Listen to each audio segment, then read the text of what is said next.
name is Sada Lee. I'm 99.5 CFP. I'm your host. I'm here with Dylan and Connor. We're going to be discussing college football's newest plan of action, implementing the 12-team playoff, and what does this mean for certain teams and conferences. So, Connor, why don't we start with you? What are your thoughts on it? Well, I think there's a lot of upsides and downsides. Upside, of course, that it opens roads for teams like Ole Miss, my Iowa Hawkeyes, these mediocre teams that consistently finish within the top 25, even the top 20 or 15, but can never seem to get past Ohio State, Michigan, Georgia, Bama, the blue blood teams. That gives them an opportunity to get into the playoff. However, I do think there are several downsides. Number one, the new format, I think, rewards teams that are the lower seeds with home games. The first round is home games, which only the lower 8 seeds play. I don't think the top 4 seeds get home games, meaning that they are not rewarded. The worst teams are rewarded for being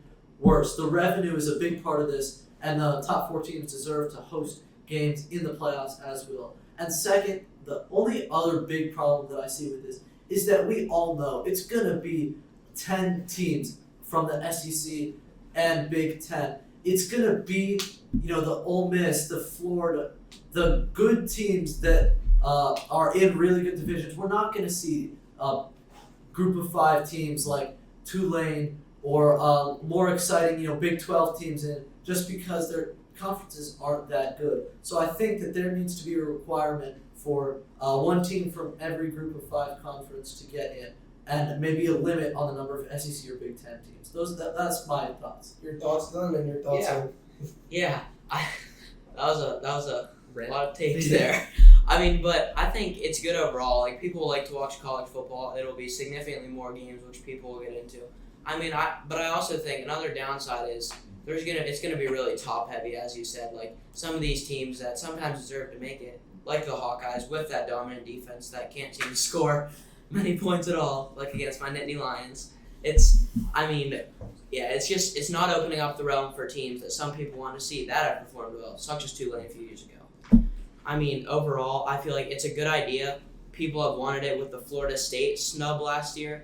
People clearly want to see the Seminoles in there trying to compete for a national championship. And if that was the case in the 12-team playoffs, we would have saw the Seminoles in there trying to go for a national championship.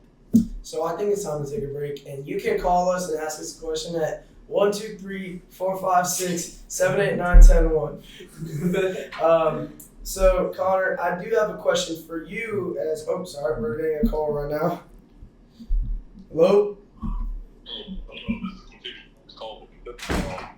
I'm coming to talk to you about, with the NIL deals being incorporated to the new football game. Do you think more people are going to spend more time in college? Like, we're going to see much older men going into the NFL draft due to the new NIL deals. Do you think they're going to stay for an extended period of time for the NIL deals? All right, Connor, what are your thoughts on that question from Quintavious?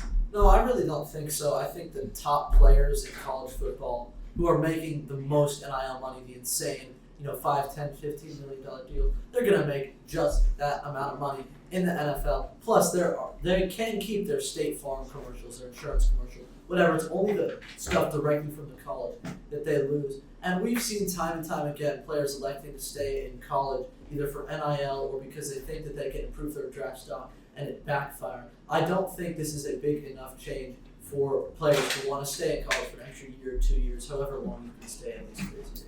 So I have a question for you, Dylan, and Connor somewhat touched on it. With the new platform of being 12 teams, there are obviously naturally going to be more games. What does this mean for NFL teams and who they pick? Do they pick teams that make people that made it because they're playing more games and more injury prone? These scouts like players that have the will to win. So if you get in the playoffs, start winning games, show that you can win, and perform to help your team win, people will like that attitude and that work more.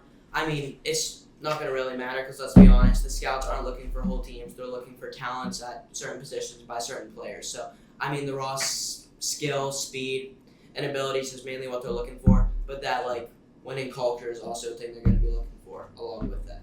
All right, thank you guys for listening on 99.5 CFP. This is your host, Sada Ali, with Connor and Dylan signing off.